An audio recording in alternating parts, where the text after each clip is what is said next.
HarperAudio presents The Hardness Factor, how to achieve your best health and sexual fitness at any age, written and read by Dr. Stephen Lamm.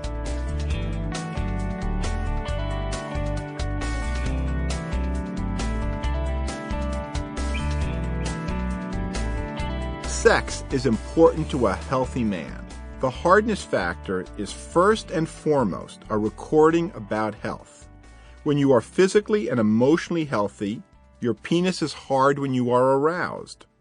This recording is also about the essence of maleness and how masculinity is intimately bound up in the idea of hardness and its relation to the penis.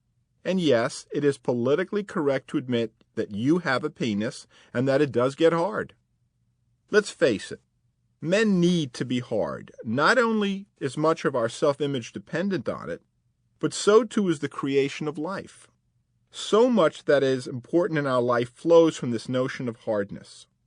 Men's sexual identity is intimately linked to this fragile appendage that becomes engorged.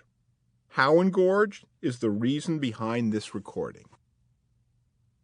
The Hardness Factor is about a new definition of maleness. In the last 40 years, the old chauvinistic notions of male superiority have been properly discarded as hurtful relics of the past. Eliminating this old baggage is well-deserved. Nevertheless, in discarding those stereotypes, I believe some important and positive aspects of being a man have been lost or marginalized. The ideas of self-sufficiency, physical strength, and confidence, a man's mental hardness as well as his physical hardness, are vital parts of being a man.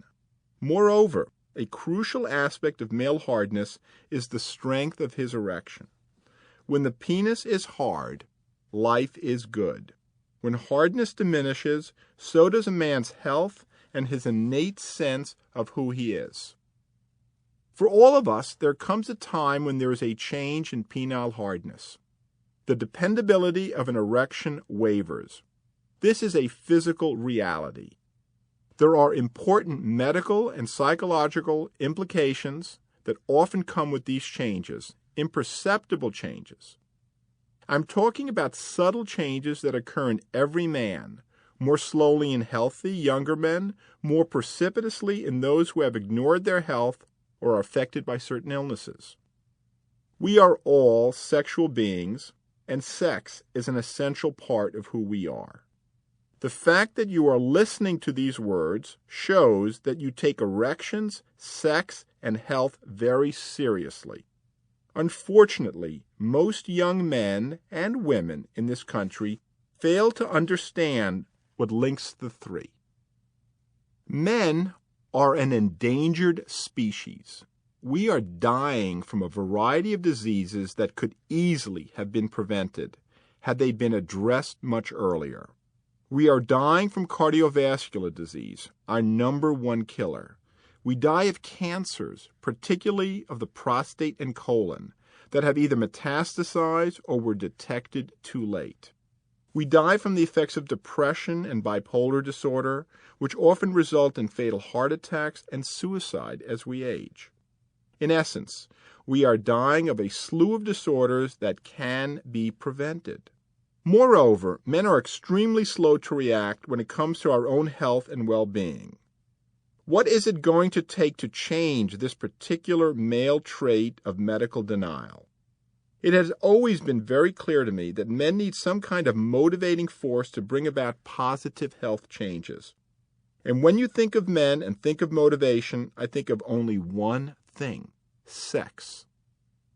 In just the past decade, researchers have made the all-important link between sexual activity and good health.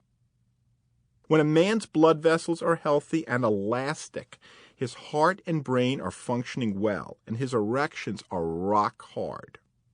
When his neural connections are firing and nitric oxide is being released in great abundance throughout his body, his cognition is high and his erections are rock hard. When testosterone levels are normal and weight is controlled, he has the ability to train most effectively, have a healthy, trim body, and his erections are rock hard. Sample complete. Ready to continue?